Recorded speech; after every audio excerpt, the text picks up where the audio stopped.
یہ فریحہ بٹ ہیں ترکی سے، میسج ہے مجھے نہیں پتا شاید کون سا ہے، لیکن بات انہوں نے وہ جو میرا تکیہ کلام بن چکا ہے، شاید مجھے اس لیے اچھی لگ رہی ہے، لیکن بنیادی حقیقت بھی یہی ہے۔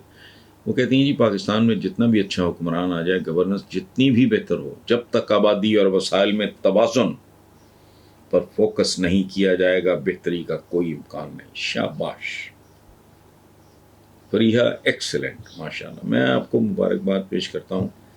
کسی خاتون کی طرف سے اس طرح کی بات کا ہمارے ہاں نارملی اور طرح کے سوال ہوتے ہیں، وہ اپنے بنیادی بات چھڑی، اور وہ کہتے ہیں ہاں بہتری کا کوئی امکان نہیں، آگے لکھتی ہیں لیکن ماشاءاللہ پاکستان میں اداروں، دعووں اور عوام کو خواب دکھانے کا سلسلہ جاری و ساری ہے، لیکن اصل مسئلے پہ نہ کسی کا دھیان تھا، نہ مستقبل قریب میں ہونے کی امید ہے۔ آپ کا کیا خیال ہے؟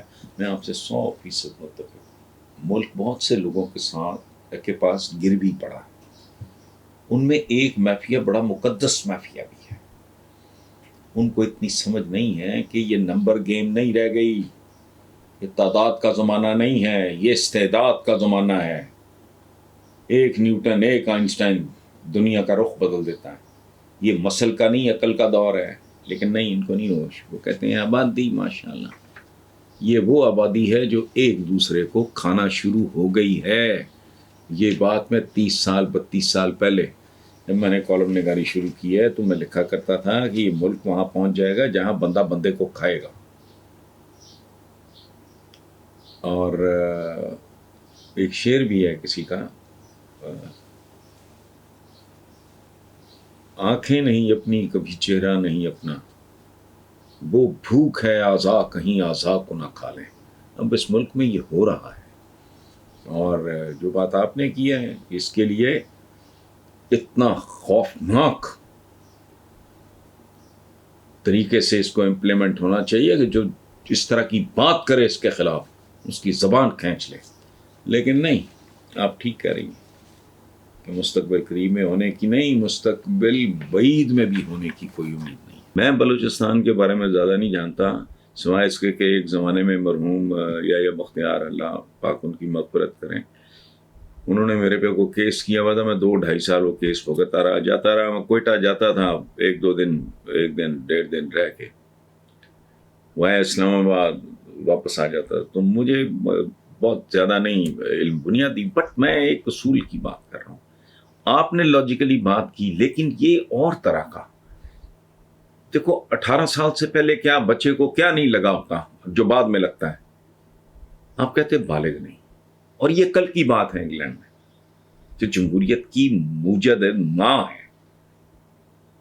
تو یہ رائے دینا مطلب یہ بڑی عجیب و غریب بات۔ مجبوریوں میں جکڑے ہوئے لوگ، جہالتوں میں جکڑے ہوئے لوگ، تعصبات میں جکڑے ہوئے لوگ، اور بے تحاشا کک اپنے پلے نہیں ہے۔ پنجاب کی حد تک میں جانتا ہوں تھانے کچہری کا خوف ہے، یہ بدماش ہے، یہ کان ٹوٹا ہے، یہ تنگ کرے گا، یہ جھوٹا پرچہ کرا دے گا، یا اس کا کوئی چمچہ جھوٹا پرچہ کرا دے گا۔ اور میرا ایک اور جملہ وہ کافی وائرل رہا اب تک ہے، کچھ لوگ تانے کے طور پہ میرے لیے استعمال کرتے ہیں کہ بھائی یہ ووٹ لے کر نہیں، چھین کر آتے ہیں۔ چھیننا کیا ہے؟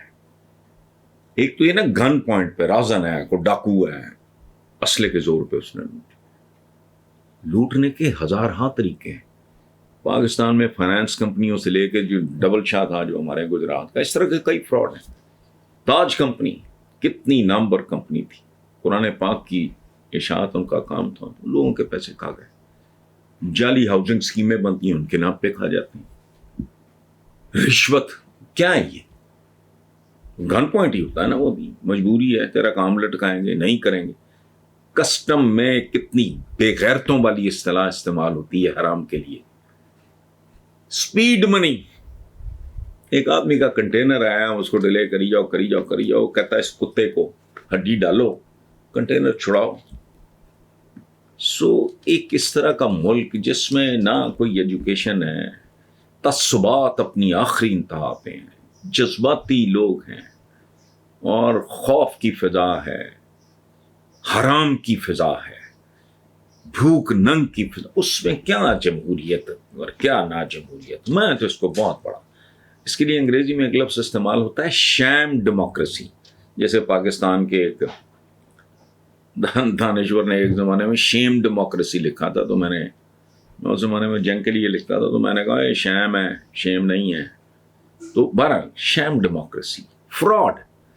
اس کی میں ایک اور بھی مثال دیتا ہوں آپ کو کہ مغل اعظم میں پرتھوی راج نے اکبر اعظم جلال الدین محمد اکبر اعظم ذل سبحانی کا رول پلے کیا. وہ اصلی اکبر سے بھی شاید زیادہ بجی آدمی ہو پرتھوی راج، لیکن بھائی نہیں، وہ 2 نمبر ہے.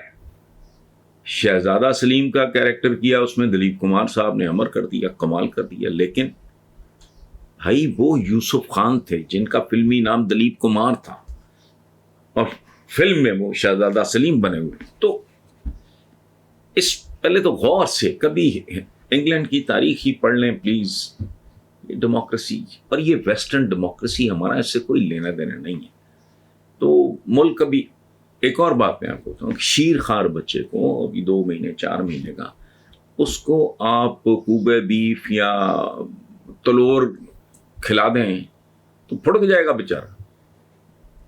اس کی عمر ہے شیر خاری کی.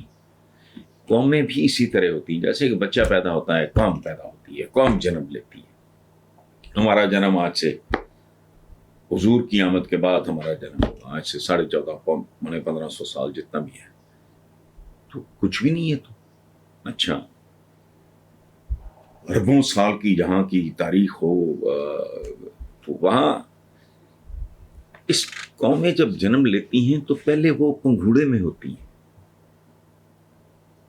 اس کی خوراک لباس اور طرح کا ہوتا ہے، اس کی دیکھ بھال اور طرح کی.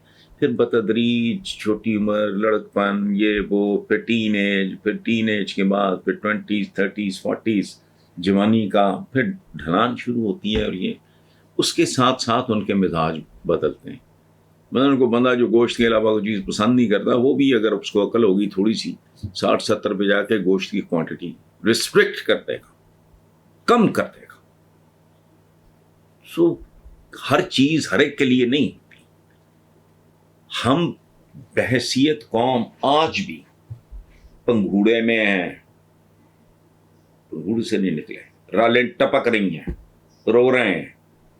کوئی پیمپر چینج کر دے تو کر دے. وہ اس ملک کا ہماری جو بحیثیت اجتماعی میں بات کر رہا ہوں قوم کے طور پہ، ہم تو ابھی نیپیوں شیپیوں کی کیا جمہوریت شمولیت. قوم میچور ہو، آدمی انڈیپینڈنٹ ہو، اس کا نہ کوئی سماجی مسئلہ ایسا ہو، نہ کوئی مالی مسئلہ، وہ لوگوں پہ ڈیپینڈنٹ نہ ہو. اسے تھانہ کچہری ہسپتال میں داخلے کے لیے کسی کنٹوٹے کی گنڈے کی ضرورت نہ ہو، کسی چودھری کی، کسی خان کی، کسی سردار کی.